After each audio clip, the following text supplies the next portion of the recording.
Chapter 3. I started in on Winn-Dixie right away, trying to clean him up. First, I gave him a bath. I used the garden hose and some baby shampoo. He stood still for it, but I could tell he didn't like it. He looked insulted, and the whole time he didn't show me his teeth or wag his tail once. After he was all washed and dried, I brushed him good. I used my own hairbrush and worked real hard at all the knots and patches of fur stuck together. He didn't mind being brushed. He wiggled his back like it felt pretty good. The whole time I was working on him, I was talking to him, and he listened. I told him how we were alike. See, I said, you don't have any family, and neither do I. I've got the preacher, of course, but I don't have a mama. I mean, I have one, but I don't know where she is. She left when I was 3 years old. I can't hardly remember her. And I bet you don't remember your mama much either, so we're almost like orphans. Winn-Dixie looked straight at me when I said that to him, like he was feeling relieved to finally have somebody understand his situation. I nodded my head at him and went on talking.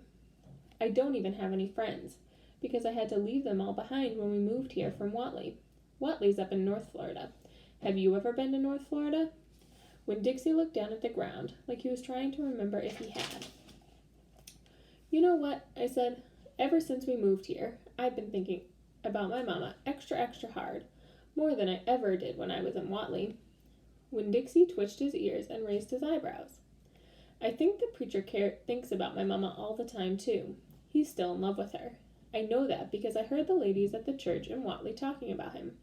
They said he's still hoping she'll come back, but he doesn't tell me that.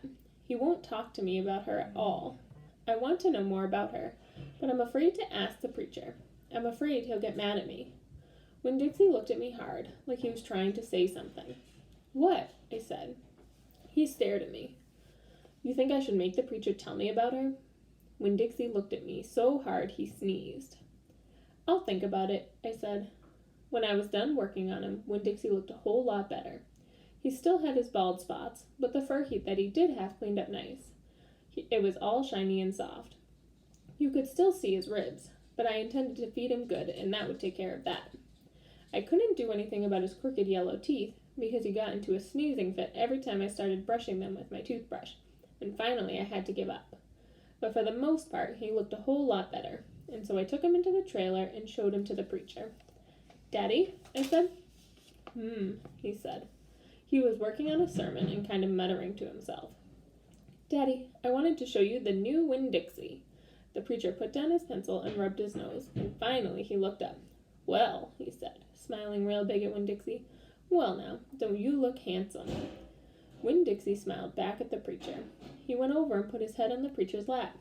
He smells nice, too, said the preacher. He rubbed Winn-Dixie's head and looked into his eyes. Daddy, I said real quick before I lost all my nerve, I've been talking to Winn-Dixie. Is that right? The preacher said. He scratched Winn-Dixie's head. I have been talking to him, and he agreed with me that since I'm 10 years old, you should tell me 10 things about my mama. Just 10 things, that's all. The preacher stopped rubbing Winn-Dixie's head and held real still. I could see him thinking about pulling his head back into his shell. 1 thing for each year I've been alive, I told him. Please. Winn-Dixie looked up at the preacher and kind of gave him a nudge with his nose. The preacher sighed. He said to Winn-Dixie, I should have guessed you were going to be trouble. Then he looked at me. Come on, Opal, he said. Sit down, and I will tell you 10 things about your mama.